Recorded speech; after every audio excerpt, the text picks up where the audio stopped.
Je m'appelle Kevin. J'ai 30 ans, et mes propres parents ont essayé de saboter ma fête de fiançailles en racontant à toute notre famille que ma fiancée et moi avions rompu. De plus, ils pourraient organiser une fête pour mon frère à la place. Avant de vous raconter comment leur plan s'est retourné contre eux de la manière la plus spectaculaire possible, dites-moi dans les commentaires ci-dessous d'où vous regardez. C'est toujours incroyable de voir jusqu'où ces histoires peuvent aller. Tout a commencé un mardi après-midi, juste 3 semaines avant le grand jour. 3 semaines. Ma fiancée Sarah et moi avions mis tout notre cœur, nos économies et la meilleure partie d'une année dans la planification de cette fête. Nous ne planifions pas un mariage massif et extravagant. Cette célébration de fiançailles au bord du lac était censée être notre moment, le grand et beau souvenir que nous avons créé avec tous ceux que nous aimons. Nous avions trouvé le lieu idéal au bord du lac, un endroit appelé Water's Edge avec des baies vitrées qui vous donnaient l'impression de flotter. Nous avons réservé un traiteur dont le mac and cheese aux 5 fromages était légendaire et versé des acomptes qui ont fait physiquement souffrir mon compte bancaire. Tout était prêt. Les invitations numériques, conçues par Sarah elle-même, avaient été envoyées. Nous surfions sur cette vague d'excitation heureuse et nerveuse. J'étais à mon bureau au cabinet d'architecture, essayant de finaliser l'agencement du système de chauffage, ventilation et climatisation pour un nouveau centre communautaire, le genre de travail détaillé et concentré que j'aime, quand mon téléphone a vibré. L'écran s'est allumé avec une photo de ma mère, Patricia. J'ai souri, supposant qu'elle appelait pour débattre des mérites du bleu marine par rapport au gris anthracite pour le costume de mon père. J'avais tellement tort. Kevin, tu dois annuler la fête de fiançailles. Sa voix était plate, dépourvue de toute chaleur. C'était la voix qu'elle utilisait lorsqu'elle rendait un verdict, pas une requête. Il n'y a pas eu de « bonjour », pas de « comment vas-tu ». J'ai littéralement éloigné le téléphone de mon oreille et j'ai regardé l'écran, certain d'être tombé dans une réalité alternative bizarre. Quoi? Maman, c'est une blague? Une très mauvaise blague? Est-ce que ça sonne comme si je plaisantais? A-t-elle claqué? Sont-on suffisamment tranchants pour couper du verre? Ton frère vient d'obtenir une promotion, une grosse. Il est le nouveau directeur régional de son entreprise. Nous allons fêter ça et nous allons utiliser ton lieu le jour de ta fête. L'air dans mes poumons s'est transformé en glace. Mon frère cadet, Marc, l'enfant chéri, la star de la famille. Ça a toujours été comme ça, sa lumière brillant toujours un peu plus fort. Mais ça, c'était une éclipse totale. Maman, c'est insensé. Nous planifions ça depuis 1 an. Les acomptes ne sont pas remboursables. Les invitations ont été envoyées. Je n'annule pas ma fête de fiançailles. Ne sois pas égoïste, Kevin, dit-elle, sa voix montant vers ce ton professoral familier. C'est une énorme réussite pour Marc. Franchement, c'est plus important que des fiançailles. Tu peux te fiancer n'importe quand. Une promotion comme celle-ci est une opportunité unique. La plupart des invités sont de la famille de toute façon. Nous allons juste leur dire que la célébration est pour Marc maintenant. C'est plus simple, plus simple. Le mot est sorti comme un murmure étranglé.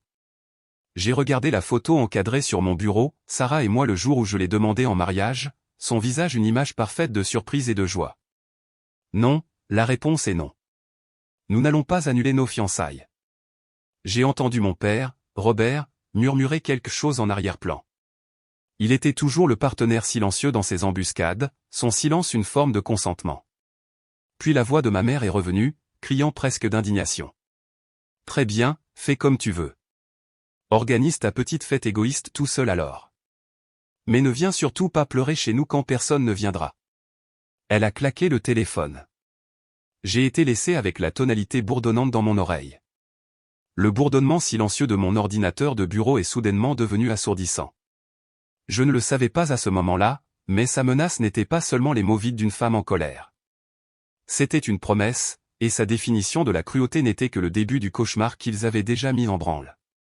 En regardant l'écran silencieux de mon téléphone, j'ai senti cette vieille froideur familière s'infiltrer dans mes os. C'était une sensation que je connaissais bien, un fantôme qui m'avait hanté toute ma vie. C'était le même sentiment que j'avais eu le matin de mon 18e anniversaire. Je m'étais réveillé avec le papillonnement d'excitation qu'un enfant est censé ressentir, mais la maison était calme. Mes parents se préparaient pour le travail, leur conversation tournant autour d'une fuite dans le toit et du prochain tournoi de soccer de Marc. Il n'y avait pas de carte sur le comptoir de la cuisine, pas de câlin de joyeux anniversaire, rien. Ils sont partis au travail. Le silence qu'ils ont laissé derrière eux était mon seul cadeau. Ce n'est que tard dans l'après-midi, lorsque ma grand-mère, Éléanore, m'a appelé, son chant joyeux et faux de joyeux anniversaire résonnant à travers le téléphone, que mes parents se sont souvenus que leur fils aîné était devenu un adulte légal. J'étais au téléphone avec grand-maman quand ils sont rentrés à la maison, et j'ai entendu le murmure paniqué de ma mère à travers le récepteur. « Oh mon Dieu, Robert, c'est aujourd'hui. C'est son anniversaire aujourd'hui. » Ce qui a suivi a été une tentative pathétique et précipitée de se rattraper. Ils ont couru à l'épicerie locale et sont revenus avec un gâteau générique, le genre avec un glaçage gras qui a le goût de produits chimiques. L'adolescent boutonneux derrière le comptoir avait orthographié mon nom Kevin. Mon cadeau était une carte cadeau de $50 dans une quincaillerie. J'ai dû forcer un sourire, faire semblant d'être reconnaissant et avaler le goût amer d'être une pensée après coup. Je me souviens avoir pensé, c'est ça avoir 18 ans. Le souvenir était si frappant parce qu'il contrastait fortement avec le 15e anniversaire de Marc quelques mois plus tôt. Ce n'était pas un anniversaire, c'était un couronnement. Ils avaient loué une cabane massive sur le lac Arrowhead pendant 5 jours, invité tous ses amis, et mon père avait même fait venir 2 des copains de Marc d'un camp d'été sur la côte et comme une surprise. Marc a reçu un ordinateur portable haut de gamme, une nouvelle planche à neige et toute l'attention de toute notre famille. J'ai eu un gâteau mal orthographié et une carte cadeau pour des vis et des marteaux. C'était la dynamique fondamentale de ma famille. J'étais la fondation stable et fiable, le fils qui est devenu architecte, construisant des choses qui étaient faites pour durer. Marc était le vendeur tape à accent grave-l'œil et charismatique, la façade charmante que tout le monde admirait. Et aux yeux de mes parents, il était la seule partie du bâtiment qui valait la peine d'être montrée. Quand Sarah est rentrée à la maison ce soir-là, l'appartement était sombre. J'étais toujours assis sur le canapé, au même endroit où je m'étais effondré des heures plus tôt. Elle n'a même pas eu besoin d'allumer la lumière pour ressentir le poids oppressant dans la pièce. Elle a simplement laissé tomber son sac à main et son sac près de la porte et est venue s'asseoir à côté de moi, sa présence une petite bougie chaude dans mes ténèbres personnelles. « Kevin, parle-moi. » « Que s'est-il passé ?» demanda-t-elle, sa voix une douce invitation. Ma propre voix était rouillée, comme un vieux moteur qui avait du mal à démarrer. Je lui ai tout raconté, l'appel téléphonique, la demande froide et sèche, le rejet désinvolte de notre vie, de nos projets, de notre amour. Et pendant que je parlais, le barrage que j'avais méticuleusement construit pendant 30 ans d'avalant les affronts et gérant ma déception s'est finalement effondré. Je ne lui ai pas seulement parlé de l'appel téléphonique, je lui ai parlé de tout ce qu'il représentait. Je lui ai parlé de l'Expo Science en 10e année. J'avais remporté la première place de l'État pour un modèle ridiculement complexe d'une ville durable. Je me souviens m'être tenu là avec mon ruban bleu, scrutant la foule à la recherche de mes parents, sachant qu'ils n'étaient pas là. Ils étaient à l'un des matchs de baseball de Marc, un match de saison régulière sans importance où il a raté 2 fois et son équipe a perdu par 7 points. Je lui ai raconté comment chaque A sur mon bulletin était accueilli par un « c'est bien », chéri et distrait, tandis que le B- de Marc était présenté comme un effort héroïque. Sarah a écouté, sa main reposant sur mon dos, son expression initiale douce se durcissant en une expression d'incrédulité, puis de colère justifiée. Elle était infirmière pédiatrique.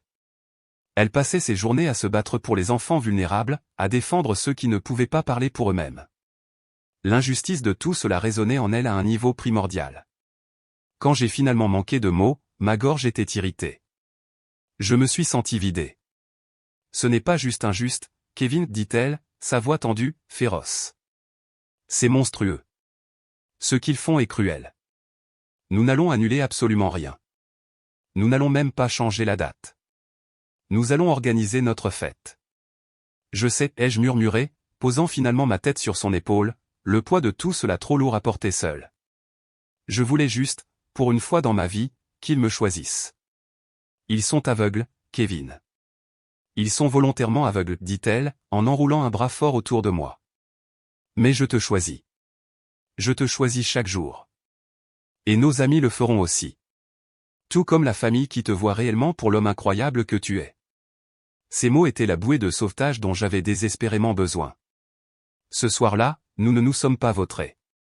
Nous nous sommes défendus à notre manière discrète. Nous avons ouvert nos ordinateurs portables et avons passé en revue nos plans, non pas parce qu'ils avaient besoin d'être vérifiés, mais comme un acte de défi. Nous avons confirmé le menu final avec le traiteur. Oui, le légendaire Mac and Cheese était au premier plan. Nous avons finalisé la liste de lecture, discutant de façon ludique pour savoir si le rock des années 80 ou la pop des années 90 était le meilleur pour danser. Le monde extérieur a commencé à s'infiltrer, renforçant notre petite bulle de rébellion. Mon meilleur ami et témoin, Diego, a appelé de Chicago. Mec, je viens de réserver mon vol. J'atterris vendredi après-midi. Tu as intérêt à avoir une bière froide qui m'attend. Et ne t'inquiète pas, je me suis entraîné à mes terribles pas de danse juste pour l'occasion. Notre amie Zoé, la brillante photographe qui avait proposé de prendre des photos de la fête comme cadeau, a envoyé un SMS avec une photo d'un nouvel objectif qu'elle venait d'acheter. J'ai hâte de vous capturer, vous deux tourtereaux. L'éclairage de ce lieu va être épique. Pendant quelques heures précieuses, je me suis senti normal. Je me sentais comme un homme sur le point de célébrer ses fiançailles, pas comme un soldat creusant une tranchée. La fragile paix s'est brisée le lendemain matin. Mon téléphone a vibré. C'était un SMS de mon cousin Ryan. « Et mec, tout va bien ? J'ai entendu des nouvelles folles à ton sujet et sur Sarah. J'espère que vous allez bien. » Mon sang s'est glacé. Mes doigts étaient maladroits alors que je répondais. « De quoi tu parles ? On va très bien. » Quelle nouvelle ? Les 3 points de la réponse de Ryan ressemblaient à un compte à rebours. Puis le message est arrivé. Bizarre. Ton père a appelé mon père hier soir. Il a dit que ta mère lui avait dit que les fiançailles étaient totalement annulées. Il a dit que vous vous étiez disputés violemment et que c'était fini pour de bon. J'ai eu l'impression d'avoir reçu un coup de poing dans le ventre, l'air chassé de mes poumons. Je l'ai immédiatement appelé. Sa voix était un mélange de confusion et d'excuses.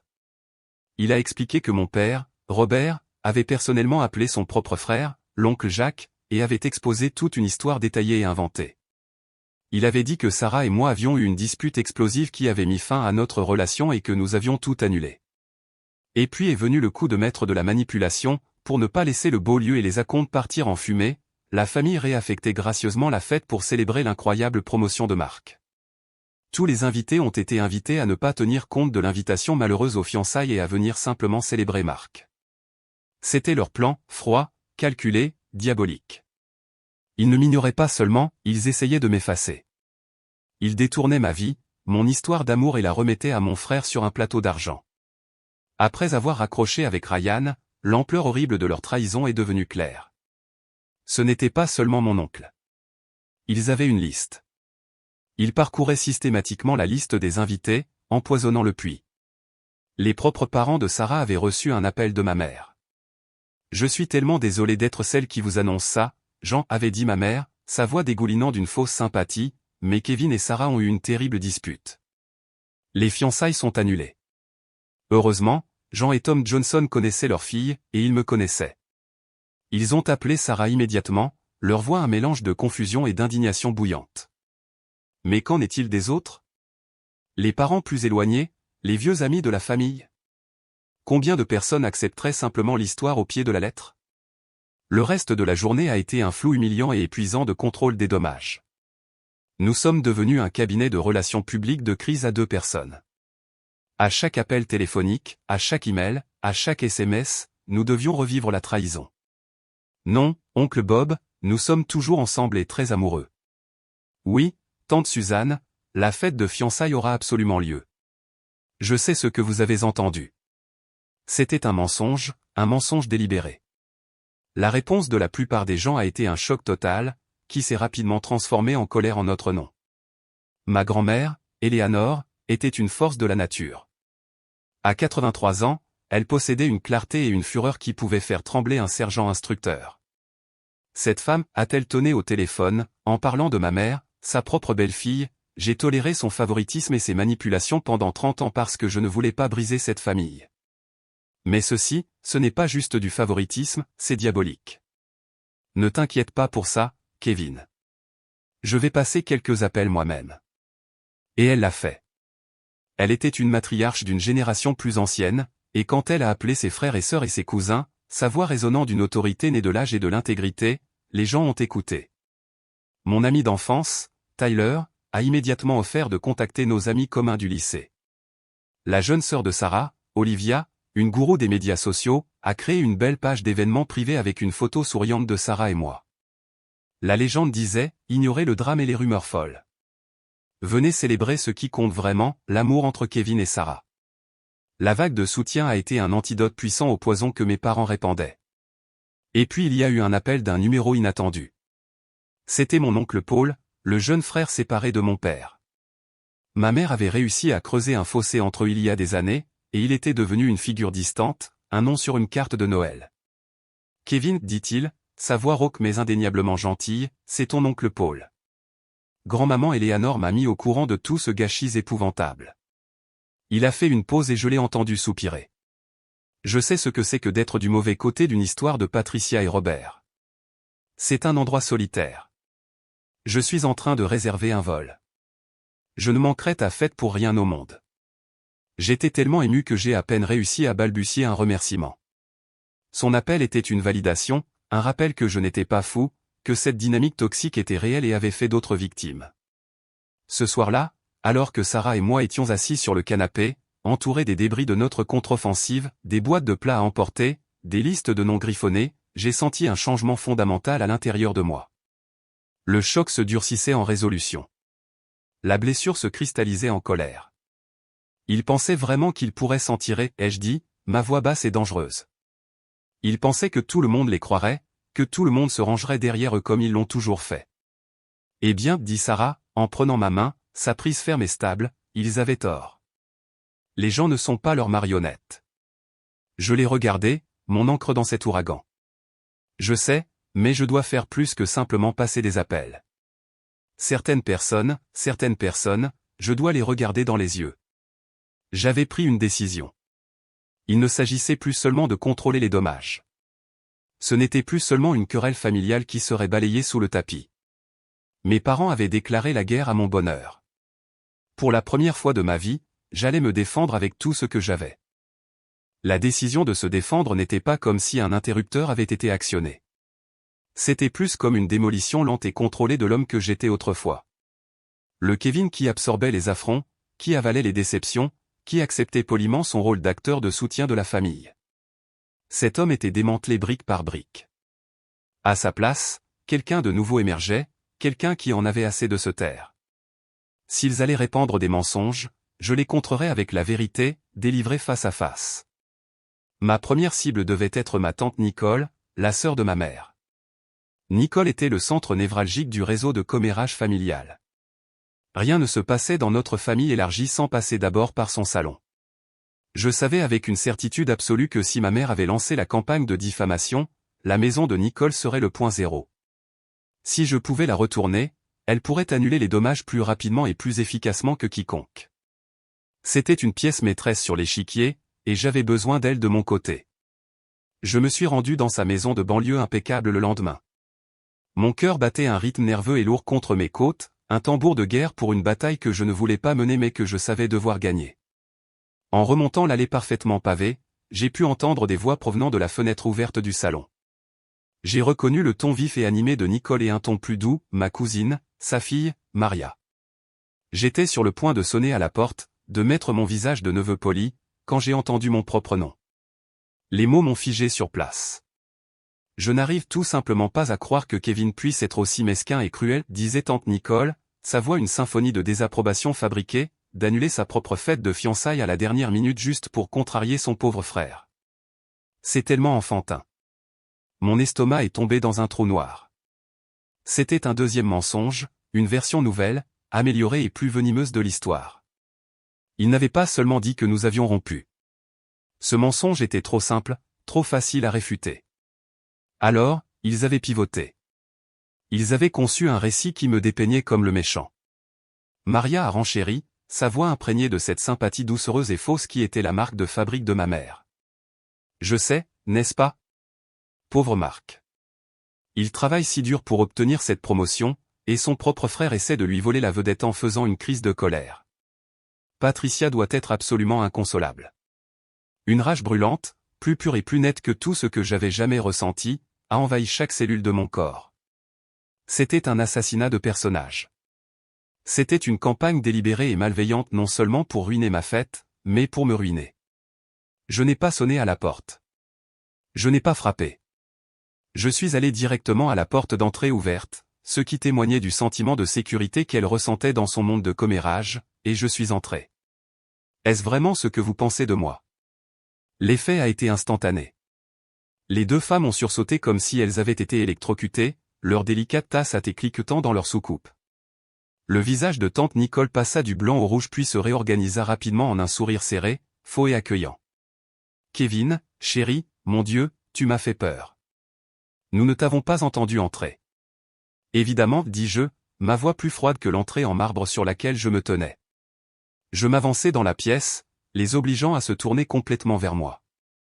Je suis venu ici pour vous inviter personnellement à ma fête de fiançailles, car vous semblez avoir reçu de mauvaises informations. Mais d'après ce que j'entends, vous avez déjà pris vos décisions à mon sujet. Maria baissa les yeux sur ses genoux, ses joues de la couleur d'une tomate mûre. Elle ressemblait à un enfant pris la main dans le sac à biscuits. Kevin, nous ne voulions pas. Laisse tomber les jeux interrompus, mon regard fixé sur ma tante. Je veux savoir exactement ce que ma mère vous a dit. Chaque mot. Au début, elle essaya d'esquiver, de jouer les pacificatrices. Maintenant, Kevin, tu sais comment sont les familles. Ce n'est qu'une petite querelle entre toi et ta mère. Je ne veux pas m'en mêler. Vous êtes déjà au milieu de tout ça, dis-je, ma voix égale mais inflexible. Vous êtes assise dans votre salon, à boire du thé, et vous répandez activement des mensonges vicieux sur moi. Ce n'est pas être sur la touche, c'est jouer pour l'autre équipe. Alors, vous allez me dire ce qu'elle a dit. Maintenant. Peut-être était-ce le regard dans mes yeux, le calme glacial qui était plus déconcertant que des cris ne l'auraient été. Ou peut-être était-ce le simple fait indéniable qu'elle avait été prise la main dans le sac. Sa défiance s'effondra. Pendant l'heure suivante, je suis resté là et j'ai écouté pendant qu'elle déroulait le récit tordu et manipulateur que ma mère avait si habilement tissé. Selon Patricia, j'avais été consumé par la jalousie en apprenant la promotion de Marc. J'aurais soi-disant fait une crise de colère massive, exigeant que Marc reporte toute célébration parce que c'était mon moi, alors que lui, le frère raisonnable et longanime, avait refusé. J'aurais prétendument crié que je préférais annuler toutes les fiançailles plutôt que de partager la vedette et j'aurais annulé ma propre fête par dépit pour punir tout le monde. C'était un chef-d'œuvre de manipulation émotionnelle conçu pour me faire paraître dérangé, égoïste et cruel. Quand elles ont fini, un silence épais et inconfortable a rempli la pièce. Merci d'être aussi honnête, dis-je, le calme dans ma voix les déconcertant plus que n'importe quelle explosion ne l'aurait pu. Maintenant, laissez-moi vous montrer la vérité. J'ai sorti mon téléphone. Ce n'allait pas être ma parole contre celle de ma mère, ce seraient mes preuves contre sa fiction. Je leur ai montré le SMS de Ryan, daté, prouvant que le premier mensonge qu'elles avaient répandu concernait une rupture. Si j'ai annulé la fête par dépit, ai-je demandé doucement, pourquoi ont-ils d'abord dit à tout le monde que Sarah et moi avions rompu? Les histoires ne correspondent même pas. Puis je suis passé à l'événement principal. J'avais passé la nuit précédente à numériser de vieilles photos provenant d'albums que grand-maman Eleanor m'avait donnés il y a des années. Je leur ai montré la photo de moi à 10 ans, tenant fièrement mon trophée de première place de l'Expo Sciences de l'État, mon sourire large et plein d'espoir. J'étais seul sur la photo. Mes parents n'étaient pas là, dis-je, ma voix plate. Ils étaient au match de Little League de Marc. Il a raté 2 fois et son équipe a perdu par 7 points. Mais ils étaient là pour lui. J'ai fait glisser vers la photo suivante, Marc à son 15e anniversaire, entouré d'une montagne de cadeaux, déballant un tout nouvel ordinateur portable Alienware haut de gamme. Puis j'ai fait glisser vers une photo de moi à mon 18e anniversaire, tenant la carte cadeau de $50 de Home Depot, un sourire forcé et tendu plaqué sur mon visage. Je n'ai pas élevé la voix. Je ne me suis pas laissé emporter par l'émotion. J'ai juste présenté les faits froids et durs de ma vie, une exposition organisée de 30 ans de second rôle, exposée sur la surface polie de sa table basse antique. Au moment où j'ai fini, les 2 femmes étaient silencieuses.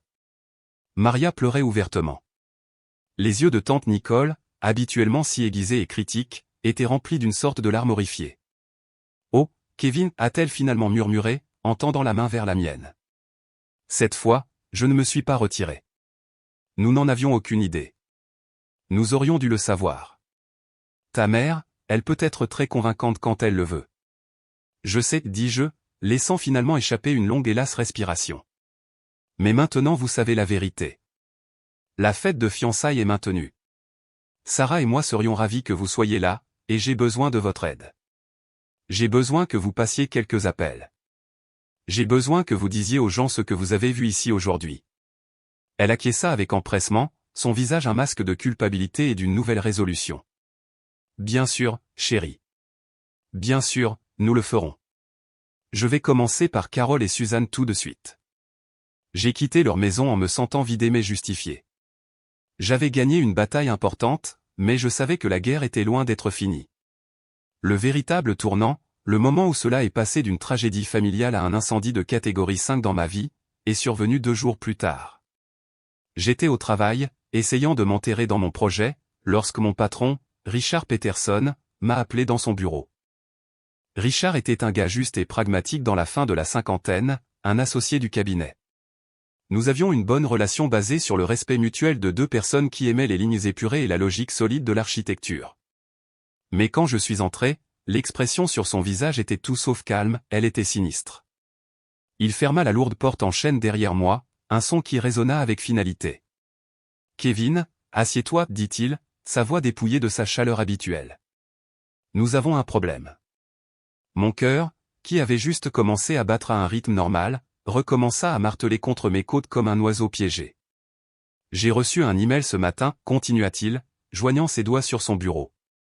Il a été envoyé anonymement à ma boîte de réception, et il a été mis en copie au responsable des RH. Il tourna son grand moniteur vers moi.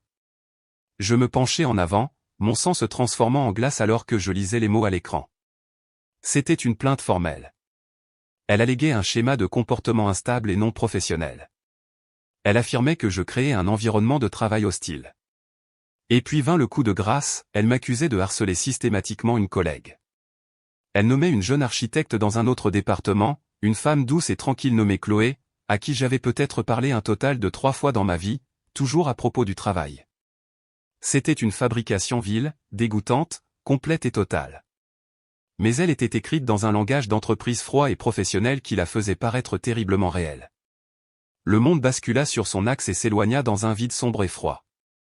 Ce n'était pas une rumeur familiale, c'était une attaque tactique visant le cœur même de ma vie, de ma carrière, de mes moyens de subsistance, de la fondation que j'essayais de construire pour mon avenir avec Sarah. C'était Marc. Ça devait l'être. Il y avait ses empreintes partout. C'était Tapa accent grave l'œil, destructeur et totalement lâche. Je vais être direct, Kevin, dit Richard, ses yeux étudiant mon visage, à la recherche de la moindre lueur de culpabilité. Normalement, un email anonyme comme celui-ci, nous le rejetterions probablement. Mais parce qu'il contient une allégation spécifique et nommée de harcèlement, j'ai les mains liées. La politique du cabinet est claire. Les RH doivent ouvrir une enquête formelle. C'est pour la protection de tous, y compris la tienne. Il fit une pause, laissant le poids de ses mots s'infiltrer. Tu n'es pas suspendu, mais nous devons prendre cela avec le plus grand sérieux jusqu'à ce que ce soit résolu. J'ai besoin que tu comprennes ça. J'ai senti le sol se dérober sous mes pieds. Ils n'essayaient plus seulement de ruiner ma fête, ils essayaient de ruiner toute ma vie. J'ai regardé mon patron dans les yeux, mon esprit courant pour trouver les mots justes. Richard, c'est un mensonge. Un mensonge vicieux. Mon frère. Nous sommes au milieu d'une horrible et toxique dispute familiale. Il essaie de me détruire. Richard soutint mon regard pendant un long et silencieux moment. Je te connais depuis 6 ans, Kevin. Tu es l'un des gars les plus décents et les plus équilibrés que j'ai jamais eu dans mon équipe. Cela ne te ressemble pas, dit-il lentement. Mais mon intuition ne signifie rien pour nos avocats. Si c'est un mensonge, tu dois le prouver, et tu dois le faire vite. Je suis sorti de son bureau complètement hébété. L'encre que je pensais avoir trouvée en gagnant ma tente avait disparu. J'étais à la dérive dans une tempête déchaînée, et les vagues menaçaient de me tirer vers le fond pour de bon. J'ai finalement compris les enjeux. Il ne s'agissait plus d'obtenir des excuses ou d'être traité équitablement.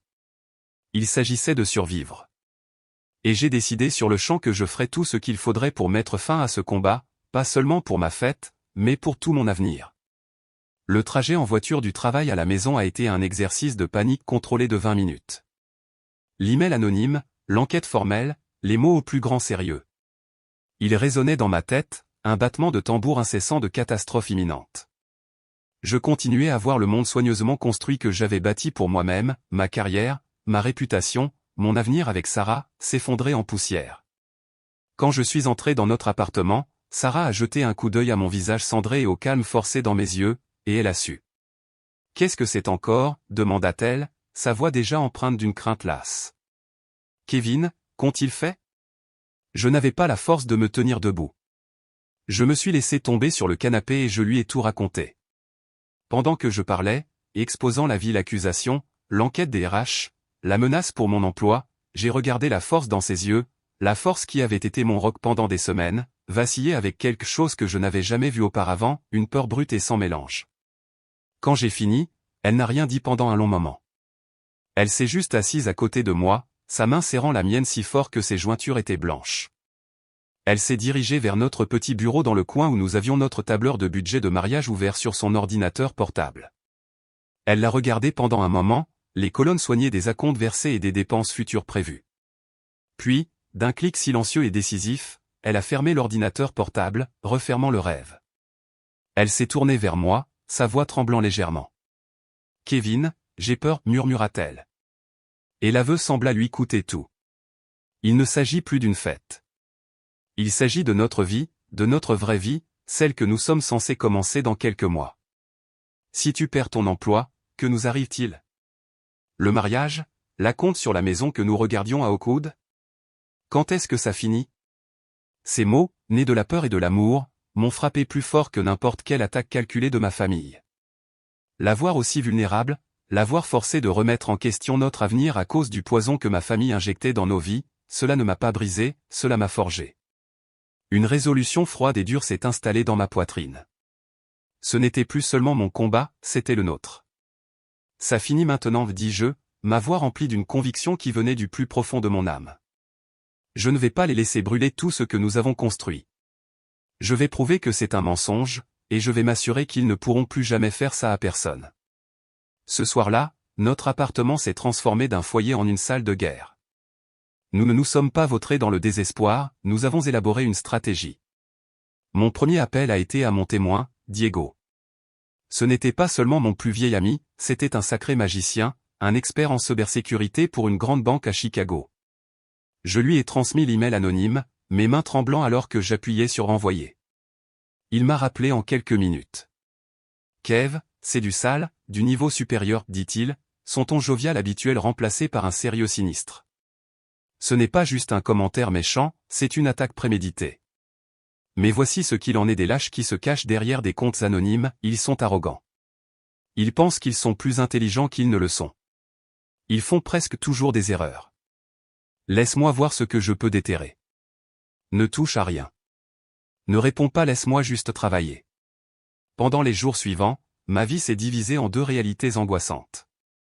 Le jour, j'étais le professionnel accompli au cabinet, marchant sur une corde raide de normalité feinte. Chaque conversation dans le couloir me semblait chargée. Chaque regard de côté me semblait être une accusation. J'étais hyper conscient de chaque interaction, terrifié que quelqu'un me regarde et voie un monstre. La jeune architecte nommée dans l'email, Chloé, travaillait heureusement à domicile sur une grosse échéance, mais je savais que ce n'était qu'une question de temps avant que les RH ne doivent l'interroger. La pensée qu'elle soit entraînée dans tout ça, qu'elle doive répondre à des questions sur moi, me remplissait d'un sentiment de honte mortifiant. La nuit, mon appartement était le centre de commandement. Diego était mon général, travaillant à distance depuis Chicago, partageant son écran avec moi lors d'appels vidéo tard dans la nuit alimentés par du café rance et de l'adrénaline pure. Il m'a patiemment guidé à travers le labyrinthe frustrant du suivi de l'empreinte numérique de l'email. Ok, alors il essaie d'être intelligent, expliqua Diego un soir, pointant son curseur sur une chaîne de code. Il l'a envoyé à partir du réseau Wi-Fi d'une bibliothèque publique et a utilisé un VPN pour faire rebondir son signal sur un serveur en Estonie. C'est un amateur qui a regardé quelques tutoriels YouTube. Il fit une pause. Mais il est négligent. Il utilise le même service de mail temporaire pour tout. Il y a un schéma. Nous devons juste trouver le faux pas. Pendant que Diego chassait un fantôme numérique, mes alliés humains travaillaient en arrière-plan. Grand-maman Eleanor, fidèle à sa parole, était devenue une équipe de vérité à elle seule. J'ai reçu un appel d'une autre cousine, Jessica. Kevin, Tante Éléanore m'a appelé, dit-elle, sa voix remplie d'indignation. Elle m'a tout raconté, les mensonges, la fête, tout. Je suis tellement désolé. Bien sûr, nous venons à la fête. Des chevaux sauvages ne pourraient pas nous en empêcher. Tante Nicole tenait également sa promesse, appelant avec des mises à jour quotidiennes comme un commandant sur le terrain faisant rapport du front. J'ai parlé à ta tante Carole, dit-elle. Elle croyait encore à cette histoire ridicule que Patricia lui avait racontée sur ta crise de colère. Je l'ai remise sur les rails. Je lui ai dit que j'avais vu les photos. Je lui ai dit la vérité sur ton 18e anniversaire. Elle est horrifiée. Elle est de notre côté maintenant. Mais ce n'était pas une victoire totale. Ton oncle Franck, cependant, dit-elle avec un soupir frustré. Il refuse de prendre parti. Il dit qu'il ne veut pas s'impliquer, qu'il veut juste maintenir la paix. Kevin, certaines personnes préfèrent croire un mensonge confortable plutôt que de devoir faire face à une vérité inconfortable. Ces mots étaient un rappel à la sobriété. Ce n'était pas un film où tout le monde voit instantanément la lumière. C'était la vie réelle, désordonnée, où les gens sont compliqués, lâches et réfractaires au conflit. La percée, quand elle est venue, n'a pas été un coup de foudre, mais un clic silencieux. C'était 2 jours avant la fête. J'étais au téléphone avec Diego, mes yeux brûlants d'avoir regardé des lignes de code sur l'écran de mon ordinateur, quand il a soudainement dit « Oh, toi, bel idiot arrogant. Je t'ai eu. » Quoi? Tu as quelque chose, demandai-je, tout mon corps se tendant alors que je me redressais sur le canapé. Je l'ai eu, Kev, dit Diego, et je pouvais entendre le sourire triomphant dans sa voix. Il a fait quelque chose d'incroyablement stupide. Il a utilisé le même compte de messagerie anonyme, celui qu'il a utilisé pour envoyer un email à ton patron, pour essayer de réinitialiser un mot de passe sur l'un de ses propres profils de médias sociaux. Il a envoyé un lien de notification avec un jeton de suivi intégré. C'est lui. C'est Marc. J'ai les journaux du serveur. C'est une chaîne numérique de preuves indéniables et incassables qui mène du compte anonyme directement à son profil personnel. Une vague de soulagement si puissante qu'elle m'a presque renversé m'a envahi. Mes genoux se sont sentis faibles. Tu es sûr? C'est suffisant? C'est une preuve irréfutable numérique, mon ami, confirma Diego. Tout enquêteur technique compétent vérifierait ça en un clin d'œil. Amène ça à ton service RH. C'est fini. J'ai raccroché, mes mains tremblant si violemment que j'avais à peine la force de le tenir. Je l'avais, la preuve, l'arme dont j'avais besoin pour mettre fin à ce cauchemar. J'ai immédiatement transféré tout le fichier crypté que Diego m'avait envoyé à mon email personnel, puis je me suis penché en arrière, mon cœur battant à un rythme effréné et victorieux. Mon premier réflexe a été d'appeler Richard sur le champ, de lui transférer l'email et de tout faire éclater. Mais ensuite, j'ai hésité. La fête avait lieu dans 2 jours.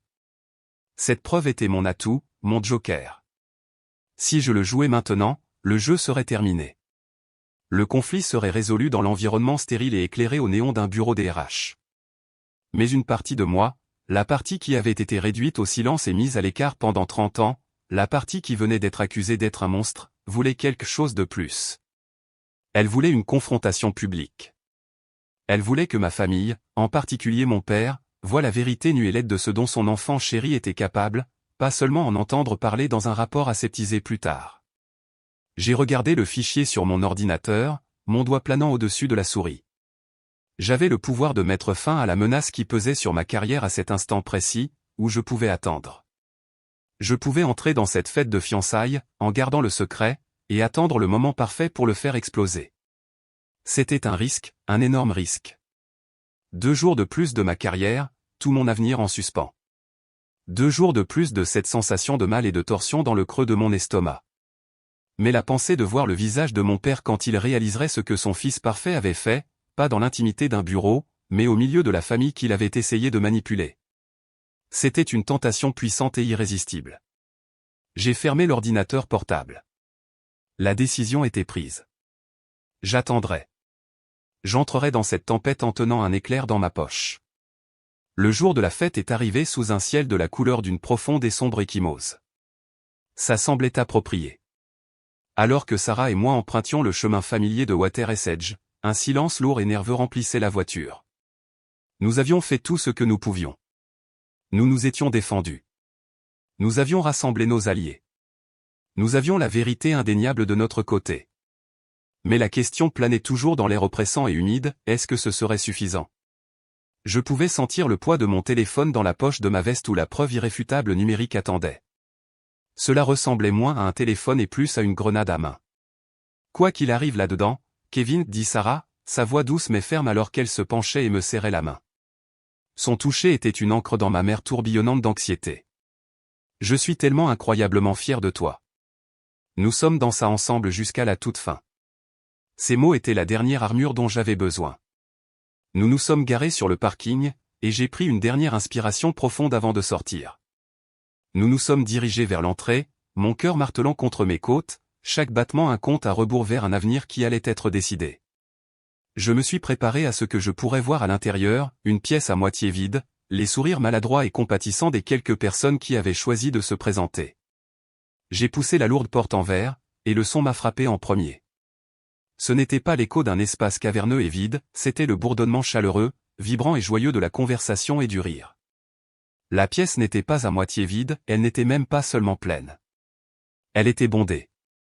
Les gens étaient debout en petits groupes, un verre à la main, de la musique jouant doucement en arrière-plan. Le soleil de fin d'après-midi a percé les nuages sombres, traversant les baies vitrées et illuminant toute la pièce. Je suis resté là, figé dans l'embrasure de la porte, incapable de comprendre la scène. J'ai vu ma grand-maman Éléanore tenir court dans un cercle de ses sœurs, toutes riant à l'une de ses histoires. J'ai vu tante Nicole et Maria, qui m'ont repéré et ont éclaté dans de larges et sincères sourires, me faisant signe de venir. J'ai vu des cousins que je n'avais pas vus depuis des années, des amis de l'université qui avaient fait des heures de route pour être là, des collègues de travail qui avaient choisi de croire en moi, et debout près du bar, tenant une bière artisanale et l'air plus fier que je ne l'avais jamais vu, il y avait mon oncle Paul. Il a croisé mon regard et a levé son verre dans un salut silencieux et puissant. Ce n'était pas une réunion de famille complète. J'ai parcouru la pièce du regard et j'ai remarqué les absences stratégiques. Mon oncle Franck, celui qui voulait maintenir la paix à tout prix, n'était pas là. Quelques autres parents, dont je savais qu'ils étaient fermement dans le camp de ma mère, étaient également absents. Mais cela n'avait pas d'importance. En regardant les visages qui remplissaient la pièce, j'ai réalisé qu'il ne s'agissait pas de convaincre tout le monde. Il s'agissait de voir qui comptait vraiment, et ils étaient tous là. Les 70 ou 80% qui s'étaient présentés représentaient 100% des personnes dont j'avais besoin dans ma vie. Les larmes ont afflué à mes yeux, chaudes et soudaines. Sarah m'a serré la main, ses propres yeux brillants de larmes de joie. « Tu l'as fait, Kevin » a-t-elle murmuré. « Regarde, ils t'ont choisi. » Alors que nous entrions dans la pièce, nous avons été submergés. C'était une vague d'étreinte, de poignées de main et de félicitations sincères. Les parents de Sarah ont été les premiers à nous atteindre. Sa mère, Jean, m'a serré si fort que j'ai cru que mes côtes allaient craquer. « Nous sommes tellement, tellement fiers de toi, Kevin » a-t-elle dit, la voix empreinte d'émotion. Son père, Tom, un homme de peu de mots, m'a simplement tapoté fermement l'épaule. Mais le regard dans ses yeux, un regard de fierté paternelle féroce, disait tout. C'était ça, la famille. La fête battait son plein, l'atmosphère était électrique de joie et de soulagement. Lorsque l'impensable s'est produit, les portes d'entrée se sont rouvertes. Et se tenant là, silhouettés sur le ciel sombre du soir comme un trio de faucheuses, il y avait mes parents et Marc. Un silence s'est abattu sur la partie de la pièce la plus proche de l'entrée. Ils étaient clairement venus s'attendre à assister à un enterrement. Ils s'étaient même habillés pour l'occasion, ma mère dans une robe noire sévère, mon père dans un costume sombre et funèbre, et Marc avec un regard suffisant et prédateur sur le visage. Ils étaient venus jubiler. Ils étaient venus se repaître du spectacle de mon humiliation. Leur visage, lorsqu'ils ont contemplé la pièce joyeuse, bondée et vibrante, était un portrait de choc total que je chérirai pour le reste de ma vie. La mâchoire de ma mère s'est relâchée, son rouge à lèvres soigneusement appliqué paraissant soudain criard. Le visage de mon père est devenu blanc, maladif et blafard. Le sourire narquois de Marc s'est dissous en un masque de pure incrédulité, la mâchoire pendante. Ils sont restés là, figés dans l'encadrement de la porte, comme s'ils étaient entrés dans le mauvais film, le mauvais univers. J'ai vu les yeux de mon père parcourir la foule, cherchant désespérément un visage amical, un allié, et n'en trouvant aucun. Tout le monde les regardait, non pas avec une colère ouverte, mais avec quelque chose de bien plus accablant, une sorte de jugement froid, silencieux et collectif. Ils ont commencé à se diriger vers le fond de la pièce, près du hall d'entrée, essayant de se fondre dans l'ombre et de faire comme s'ils n'avaient pas commis une énorme erreur tactique. Mais il était trop tard. Leur présence était une contamination, et je savais que je devais être celui qui la contiendrait avant qu'elle n'empoisonne toute la soirée. Je me suis excusé auprès de Zoé avec qui je discutais. Sarah a commencé à me suivre, avec un regard protecteur sur le visage, mais je lui ai fait un petit signe de tête négatif, un regard qui disait « Je gère ça. Laisse-moi m'en occuper ». Ils m'ont vu approcher, et ma mère est immédiatement passée à l'offensive, sa meilleure défense. « Kevin, a-t-elle sifflé, gardant la voix basse mais dégoulinant de venin, qu'est-ce que c'est que tout ça? Qu'est-ce que tu as fait? Moi, ai-je demandé, et un court rire sans humour s'est échappé de mes lèvres. Je n'ai rien fait. J'ai juste organisé la fête de fiançailles que je vous avais dit que j'allais organiser. C'est vous qui avez décidé de vous incruster. Nous sommes juste venus te voir, a murmuré mon père, les yeux fixés sur un point quelque part au-dessus de mon épaule gauche, incapable de croiser mon regard. Non, ai-je dit, ma voix dangereusement calme, l'adrénaline me donnant l'impression d'être extraordinairement concentré. Vous êtes venu me voir échouer. Vous êtes venu voir une pièce vide. Mais comme vous pouvez le constater, votre plan n'a pas tout à fait fonctionné. Marc s'est alors avancé, le visage déformé par une rage puérile et capricieuse. Tu te crois si intelligent, n'est-ce pas? Tu as agi dans notre dos et tu as monté tout le monde contre nous. Je n'ai pas eu besoin de le faire, ai-je dit, le regardant droit dans les yeux. Je leur ai juste dit la vérité. C'est un concept que tu devrais peut-être étudier un jour. C'est à ce moment-là que j'ai décidé que c'était le moment parfait, terrible et magnifique. La grenade dégoupillée allait sortir. En parlant de vérité, papa, ai-je dit, tournant toute mon attention vers mon père, dont le visage était maintenant couvert d'une sueur nerveuse, j'ai besoin de te montrer quelque chose. C'est à propos de ton enfant chéri ici présent, ton nouveau directeur régional. J'ai sorti mon téléphone. Je n'ai pas élevé la voix. Je n'ai pas fait de scène pour toute la pièce. C'était pour un public de 2 personnes. J'ai tenu le téléphone de manière à ce que seul lui et ma mère puissent voir l'écran. J'ai ouvert le fichier que Diego m'avait envoyé, les journaux du serveur, les adresses IP de la bibliothèque, la notification de réinitialisation du mot de passe, la chaîne de preuves numériques inviolable qui menait directement de l'email anonyme et destructeur de carrière à mon frère Marc. J'ai raconté doucement ce qu'il voyait, ma voix stable. Ça, c'est l'adresse IP de la bibliothèque près de l'appartement de Marc.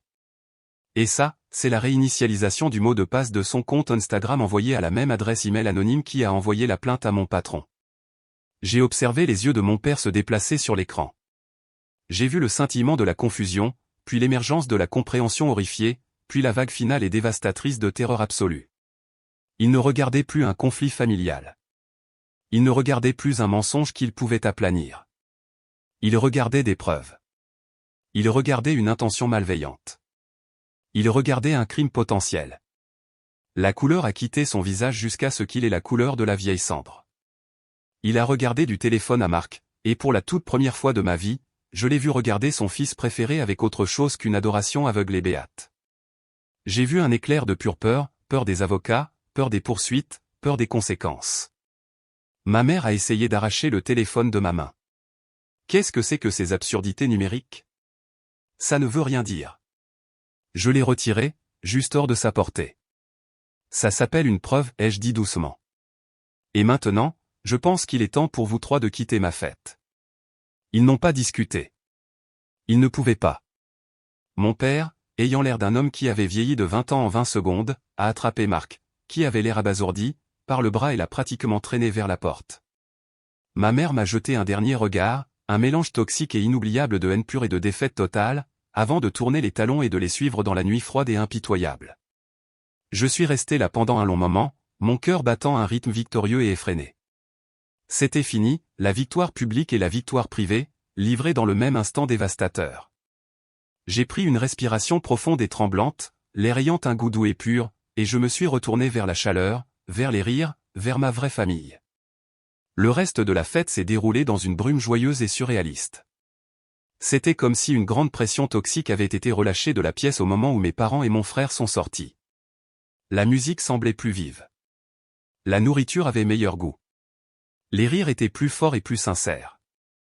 Ma grand-mère Éléanore, déclarant que une petite victoire mérite une grande danse, a attrapé la main de mon oncle Paul, déconcerté mes joueurs, et l'a tiré sur la piste de danse. Elle s'est alors lancée dans une série de déhanchements et de pirouettes qui étaient probablement scandaleuses dans les années 1950, les yeux pétillants d'un esprit malicieux pur et sans mélange. Bientôt, la piste était bondée, un mélange tourbillonnant et riant de générations, célébrant non seulement des fiançailles, mais aussi un triomphe clair et décisif de la vérité. Sarah et moi avons dansé pendant ce qui a semblé des heures. Pour la première fois depuis des semaines, je me suis senti complètement et totalement léger. Je l'ai serrée contre moi, enfouissant mon visage dans le creux de son cou, et je me suis contenté de la respirer. Nous n'étions plus seulement un couple qui planifiait un mariage. Nous étions une équipe, des partenaires qui avaient été mis à l'épreuve par un ouragan et qui avaient traversé l'œil du cyclone, en ressortant plus forts et plus unis de l'autre côté. C'était le véritable fondement de notre mariage, construit non pas sur des jours parfaits, mais sur la façon dont nous avions survécu au pire. La véritable suite, cependant, a commencé le lendemain matin. Je me suis réveillé non pas avec une alarme, mais avec la douce lumière du soleil qui filtrait à travers la fenêtre de notre chambre. J'ai ressenti un sentiment de paix si profond qu'il en était presque désorientant. Puis mon téléphone a sonné. J'ai vu l'identification de l'appelant, père, et mon estomac s'est contracté dans un réflexe ancien et familier, mais cette fois, la peur avait disparu, remplacée par un étrange sentiment de détachement. NT. Je l'ai laissé sonner 2 fois, j'ai pris une profonde inspiration et j'ai répondu. Sa voix était méconnaissable. La confiance tonitruante habituelle avait disparu. Le ton professoral et paternaliste s'était évanoui. Il ne restait plus que la voix fine et nasillarde d'un homme dont le monde entier avait été brisé. C'était la voix d'un général inspectant une bataille perdue. Marc a été suspendu de son travail ce matin, en attendant une enquête complète, a-t-il dit, sa voix sur un ton monotone et plat. Il n'y avait pas de préambule, pas de salutation. Votre patron, Richard Peterson, a appelé son patron. Ils savent tout, Kevin. Ils ont vu les preuves que votre ami a compilées. Ils savent que c'est lui. Je suis resté silencieux, laissant ces mots planer dans l'air lourd entre nous. Je n'ai offert ni réconfort, ni assurance. Je me suis contenté d'écouter. Que veux-tu, Kevin, a-t-il finalement demandé. Et la question était un drapeau blanc de capitulation. Elle était chargée de résignation, de l'horreur naissante d'un homme qui avait soutenu le mauvais fils toute sa vie et qui ne réalisait que maintenant le coût catastrophique de cet investissement. Que faudra-t-il pour que ça s'arrête? C'était la question que, dans mes moments les plus sombres, j'avais fantasmé d'entendre pendant 30 ans. Le moment du levier ultime. Le moment où je tenais enfin toutes les cartes en main. J'aurais pu déchaîner un torrent de colère justifié. J'aurais pu exiger des excuses rampantes et suppliantes. J'aurais pu énumérer tous les griefs, chaque anniversaire oublié, chaque réussite ignorée, chaque fois où j'ai été rabaissé pour que mon frère puisse se sentir grand. Mais debout là, dans le calme de mon appartement ensoleillé, avec l'odeur de Sarah préparant du café dans la cuisine, j'ai réalisé avec une clarté étonnante que je ne voulais rien de tout cela. Le combat était terminé. La vengeance avait le goût d'une coupe vide. Tout ce que je voulais maintenant, c'était la paix, une paix réelle et durable. Je veux qu'on me laisse tranquille, ai-je dit, et ma voix était claire et stable, dépourvue de colère ou de triomphe. C'est tout ce que j'ai toujours voulu. Je veux que vous arrêtiez de vous immiscer dans ma vie. Je veux que vous me laissiez, Sarah et notre avenir complètement et totalement tranquille. C'est tout. Il y a eu une longue et lourde pause à l'autre bout du fil. J'entendais sa respiration superficielle et saccadée. Je pouvais presque l'imaginer, cet homme qui avait toujours semblé si grand et imposant, paraissant soudain petit et vieux. Très bien, Kevin, a-t-il finalement murmuré, le mot à peine audible, et il a raccroché. Ce n'étaient pas des excuses. Ce n'était pas un aveu de culpabilité. Mais c'était une capitulation. Et pour moi, debout au bord de ma nouvelle vie, c'était plus que suffisant. Plus tard dans la journée, on a frappé doucement à notre porte. J'ai ouvert la porte et j'ai trouvé ma grand-mère Eleanor debout, tenant une petite boîte de pâtisserie de sa boulangerie préférée. Elle avait l'air fatiguée, les rides autour de ses yeux plus profondes que d'habitude, mais ses yeux étaient clairs et résolus. Elle est entrée et s'est assise sur notre canapé, croisant ses mains frêles et ridées sur ses genoux. Elle n'a pas touché aux pâtisseries. Je suis venu m'excuser, Kevin, a-t-elle dit, sa voix douce mais ferme. Grand-mère, tu n'as aucune raison de t'excuser, ai-je dit immédiatement, m'asseyant dans le fauteuil en face d'elle. Tu as été ma plus grande défenseur. Tu as été ma cavalerie. Elle a secoué la tête, un sourire triste et savant touchant ses lèvres. Je l'ai été, à la fin, quand la maison était déjà en feu. Mais j'aurais dû être celle qui sentait la fumée il y a des années. Je l'ai vu, tu sais. Pendant 30 ans, je l'ai vu. J'ai vu la façon dont ils te traitaient, la façon dont ils adoraient Marc. J'ai vu toutes les petites blessures et toutes les grandes. Ses yeux, toujours si perçants et intelligents, se sont remplis de larmes. Je me souviens quand tu avais 12 ans, tu avais construit cette incroyable maquette détaillée du Golden Gate Bridge en cure-dent. Ça t'a pris des mois. Tu étais si fier. Le jour où tu l'as terminé, ton père est rentré à la maison, l'a regardé une seule fois, a dit « c'est joli » et a passé l'heure suivante à aider Marc avec son diorama d'un terrain de football, qui n'était qu'une boîte à chaussures vertes avec des poteaux de buffet de paille. Le souvenir, que j'avais enfoui depuis longtemps, est revenu avec une clarté douloureuse. J'ai vu ça, a-t-elle continué, la voix tremblante d'émotion, et je n'ai rien dit. Je me suis dit que ce n'était pas ma place, que je ne devais pas m'immiscer entre les parents et leurs enfants. Je me suis dit que je devais maintenir la paix. Elle m'a regardé droit dans les yeux, et sa voix était remplie d'un profond regret qui m'a brisé le cœur. Mais parfois, Kevin, maintenir la paix n'est qu'une façon lâche de laisser une guerre se dérouler en silence, et tu étais la seule victime. Mon silence m'a rendu complice. Et pour ça, je suis vraiment, profondément désolé. C'étaient les excuses dont je n'avais jamais su avoir besoin. Elles ne venaient pas des personnes qui m'avaient blessé, mais de la personne qui m'aimait le plus, reconnaissant toute la profondeur de cette blessure, validant la guerre silencieuse que je menais depuis toute ma vie. Je me suis déplacé du fauteuil au canapé et j'ai enlacé ses épaules frêles et fortes. « Je t'aime, grand-mère » ai-je murmuré dans ses cheveux, qui sentaient légèrement la lavande. « Je t'aime aussi, mon cher garçon » m'a-t-elle répondu en murmurant, me tapotant la main. « Maintenant, va construire ta propre vie. Tu as mérité chaque brique heureuse. » Ces mots n'étaient pas seulement des excuses, ils étaient une libération. Ils étaient une permission. Permission de laisser tomber toute culpabilité persistante, tout sentiment d'obligation déplacé envers les personnes qui partageaient mon sang, mais pas mon cœur. La guerre était terminée. Le traité de paix avait été signé. Et j'avais enfin reçu la permission de quitter le champ de bataille pour de bon. Dans les semaines qui ont suivi, j'ai eu l'impression que le monde se recalibrait lentement et silencieusement sur un nouvel axe, plus sain. Le bourdonnement constant et de faible intensité de l'anxiété qui était la musique de fond de ma vie depuis aussi longtemps que je pouvais me souvenir s'est finalement estompé en silence. Les nouvelles concernant mon ancienne famille arrivaient sous forme de fragments sporadiques et indirects, principalement par l'intermédiaire de mon oncle Paul, qui avait réintégré ma vie en douceur, devenant une présence régulière pour les brunchs du dimanche et les appels téléphoniques en semaine. Marc a été officiellement licencié. L'entreprise, une grande société de fournitures médicales, avait envisagé de porter plainte pour avoir fabriqué une plainte malveillante auprès des RH et un sabotage d'entreprise, mais avait finalement renoncé à le faire. Comme leur avocat l'a apparemment dit à mon père, le désordre public et le potentiel de contre-poursuite n'en valaient pas la peine. Être licencié en disgrâce et mis sur liste noire dans l'industrie a été jugé une punition suffisante et mettant fin à sa carrière. Mes parents, selon mon oncle, étaient devenus reclus. Ils ont mis leur maison sur le marché avec une rapidité qui trahissait le désespoir. Ils déménageaient dans un autre état, un endroit où ils n'avaient pas d'histoire, où ils pouvaient échapper au réseau familial et de voisins qui connaissaient maintenant la vérité non fardée sur leur enfant chéri. J'ai ressenti un bref et fugace pincement de quelque chose, pas de la pitié, mais une sorte de tristesse détachée pour la vie qu'ils avaient choisi de faire exploser. Puis c'est parti. À mon propre travail, le changement était palpable. L'enquête des RH a été close en un temps record avec une lettre d'excuse formelle de l'entreprise placée dans mon dossier. Richard m'a de nouveau convoqué dans son bureau, mais cette fois, la formalité austère avait disparu. Il était adossé à sa chaise, avec un regard de respect chaleureux, presque paternel, sur le visage. « L'enquête est officiellement close » a-t-il dit, me serrant fermement la main.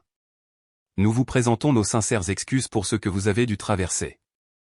Votre intégrité n'a jamais vraiment été remise en question, Kevin, mais la procédure est la procédure.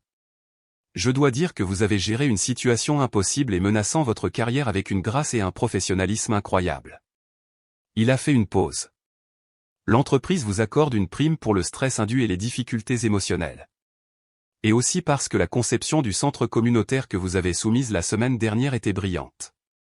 Mon nom a été blanchi, plus que blanchi. Ma réputation au sein de l'entreprise était plus forte que jamais. Les murmures dans le couloir ont cessé. Je pouvais me rendre à la machine à café sans sentir une douzaine de paires d'yeux sur mon dos. Je pouvais me plonger dans mon travail, dans les lignes épurées et la logique solide des plans et des maquettes que j'aimais. Et j'ai découvert que j'étais meilleur que jamais, libéré du poids lourd et invisible que je portais depuis 30 ans. La vie avec Sarah s'est épanouie dans cet air nouveau et pur. Le nuage qui planait au-dessus de nous, menaçant notre avenir, avait disparu. Nous rions davantage, les rires faciles et profonds d'un couple qui savait pouvoir affronter n'importe quoi. Nous avons recommencé à regarder sérieusement les maisons. Nous avons passé un samedi à visiter une maison ouverte dans un quartier calme et bordé d'arbres appelé Oakwood, en pointant du doigt la cour arrière qui serait parfaite pour un chien et un barbecue, la chambre d'amis qui ferait une parfaite chambre d'enfant. Un jour, nous construisions notre avenir, et pour la première fois, il semblait que nous le construisions sur un terrain solide et inébranlable. Puis est venu le jour d'adresser les invitations de mariage. C'était un samedi après-midi ensoleillé. Nous étions assis à notre table à manger, qui était recouverte d'une pile d'enveloppes élégantes de couleur crème, d'une plume de calligraphe et de la liste finale et approuvée des invités. La liste était un témoignage de la guerre que nous venions de gagner. Elle était remplie des noms des personnes qui s'étaient présentées, qui avaient passé des appels, qui avaient choisi de se tenir à nos côtés dans la tempête. Écrire chaque nom, grand-mère Eleanor, oncle Paul, tante Nicole et Maria, Diego, Zoé, Tyler, les merveilleux parents de Sarah, solides comme le roc, c'était comme écrire une lettre de remerciement. Chaque trait de plume était un acte de gratitude. J'ai parcouru la liste, ma plume glissant facilement sur le papier épais et coûteux. Puis je suis arrivé en bas. Il y avait 3 noms qui ne figuraient pas sur la liste imprimée. 3 noms qui planaient dans l'air comme des fantômes à la fête, Patricia, Robert, Marc. Ma plume a plané au-dessus d'une enveloppe vierge, en attente. Je l'ai regardée fixement, la surface crémeuse semblant vaste et vide. J'ai pensé à la voix vaincue de mon père au téléphone. J'ai pensé au regard haineux et abattu de ma mère. J'ai pensé au visage suffisant de Marc se transformant en cendre. J'ai pensé à 30 ans passés à être le deuxième meilleur, à être invisible, à être le dommage collatéral acceptable dans la campagne visant à assurer le bonheur de mon frère. Sarah, me voyant hésiter, est venue se tenir derrière ma chaise, posant une main douce et chaude sur mon épaule. Elle n'a rien dit. Elle n'avait pas besoin de le faire. Elle savait que c'était une décision que je pouvais seul prendre, une dernière porte que je pouvais seul fermer. Pouvais-je les inviter? Pouvais-je faire ce dernier geste magnanime de paix? Une partie de moi, la partie qui avait été conditionnée pendant des décennies à rechercher leur approbation, à être le bon fils, murmurait que je devais le faire. C'était la bonne chose à faire, la chose qu'une personne plus grande ferait. Mais ensuite, j'ai regardé la belle invitation dans ma main.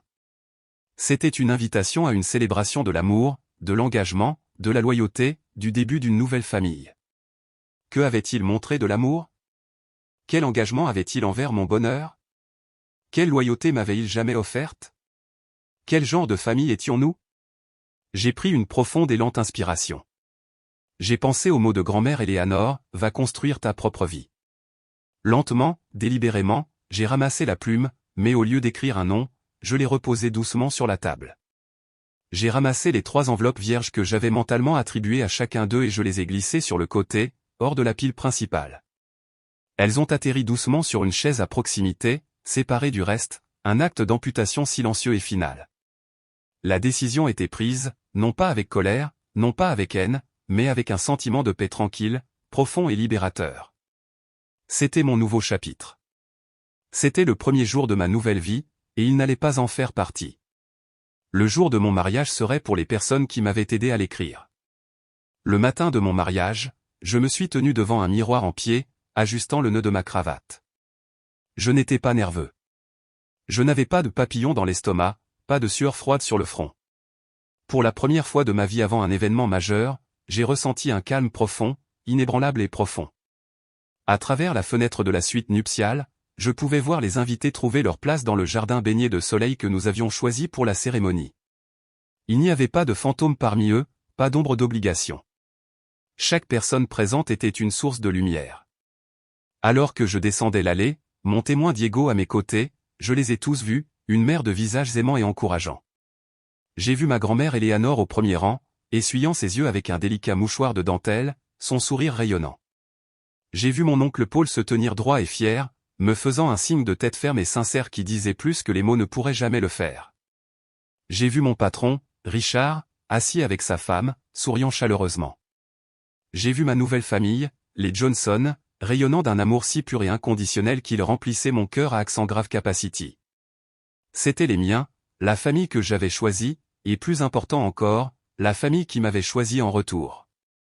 Et puis j'ai vu Sarah à l'extrémité de l'allée. Elle a commencé à marcher vers moi.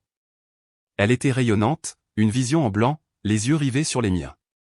À cet instant, tout ce qui s'était passé au cours de l'année écoulée, toute la douleur, la rage, la trahison, la peur, tout s'est condensé en un seul point de lumière clarifiant. Tout m'avait conduit ici, vers cette femme, vers ce moment, vers cette vie. Quand elle m'a rejoint, j'ai pris ses mains dans les miennes. Elles étaient stables et chaudes. Nos vœux n'étaient pas seulement des mots que nous récitions à partir d'un script, c'étaient des promesses forgées dans les feux de l'adversité. Ils étaient un témoignage de notre survie, de notre partenariat. Quand j'ai regardé dans ses yeux et que j'ai dit « oui, je le veux », ce n'était pas seulement une promesse à elle, c'était une promesse à moi-même, une promesse de toujours honorer la vérité, une promesse de toujours me battre pour mon propre bonheur, et une promesse de ne plus jamais accepter d'être le deuxième meilleur. Plus tard à la réception, alors que le soleil se couchait sur le lac, projetant de longues ombres dorées sur la pelouse, j'étais entouré du bruit des rires et du tintement des verres. J'ai eu une soudaine et puissante révélation. Mon voyage vers la liberté n'avait pas commencé le jour de mon mariage, il avait commencé des mois plus tôt, lors de ma fête de fiançailles. Ce n'était pas seulement une célébration, c'était ma déclaration d'indépendance. C'était le jour où j'ai cessé d'être un étranger dans ma propre famille de naissance et où j'ai commencé à être le maître d'œuvre de mon propre bonheur. Alors que Sarah et moi partagions notre première danse en tant que mari et femme, j'ai posé mon front contre le sien, le monde chaotique s'évanouissant jusqu'à ce que nous ne soyons plus que deux à nous balancer au rythme de la musique. Le voyage avait été plus difficile que je n'aurais jamais pu l'imaginer, mais il m'avait conduit ici, vers ce lieu de force, de paix, d'un amour si réel et si solide qu'il semblait être la seule chose qui comptait vraiment. « Je t'aime » a murmuré Sarah contre ma joue. « Je t'aime aussi » ai-je répondu, le cœur si plein que j'ai cru qu'il allait se briser. Pour la toute première fois de ma vie, je n'avais pas peur de l'avenir. J'étais ravi de le construire avec elle à mes côtés, une brique heureuse et honnête à la fois. C'était mon nouveau départ, et c'était magnifique. Merci d'avoir écouté mon histoire. J'espère qu'elle vous a touché d'une manière ou d'une autre. Avez-vous déjà été dans une situation où vous avez dû choisir entre votre propre bonheur et les attentes familiales? Veuillez partager votre histoire dans les commentaires ci-dessous. Et n'oubliez pas de liker et de vous abonner pour ne pas manquer la suite.